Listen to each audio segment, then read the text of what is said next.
ក្នុងពេលនេះដែរគឺថាមានមួយក្មេងក្បាលខូវាបានវាយកដោអញ្ចឹងណាហើយវាក៏បានជិះម៉ូតូយកកដោប្រំរងទៅធ្វើស៊ីហើយពេលនោះវាក៏បានសម្លេងកវិតកដោក៏បានលោតទៅហក់ជន់ក្បាលមួយខ្មៅហើយមួយខ្មៅហ្នឹងក៏បានស្លាប់អញ្ចឹងកដោហ្នឹងក៏វាបានទៅហៅគ្នាវាដើម្បីមកធ្វើស៊ីអញ្ចឹងណាវាក៏បានទៅមកគ្នាវាជិះម៉ូតូមកយ៉ាងច្រើនមែនតើហើយពេលនោះដែរគឺថាវាបានយកមួយខ្មៅចាប់ចូលដើមឈើហើយមួយខ្មៅក្បាលខូចហ្នឹងក៏វាបានទៅមិត្តភ័ក្តិរបស់វាគឺថាមិត្តភ័ក្តិរបស់វាហ្នឹងកំពុងតែហាត់ប្រាណក្នុងពេលនោះដែរមិត្តភ័ក្តិរបស់វាក៏បានបើកឡានមកតែពេលនោះដែរគឺថាពួកក្រុមកណ្ដោហ្នឹងពិតជាឆ្លាតមែនតើគឺថាបាន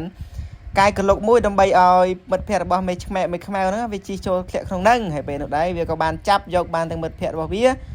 គឺថាបងឆ្កែពេលនោះដែរគឺវាបានយកមកទៅមកកសក់ឲ្យស្អាតដើម្បីយកទៅរលហើយនឹងធ្វើស៊ីម្ហូបរបស់វាក្នុងពេលយប់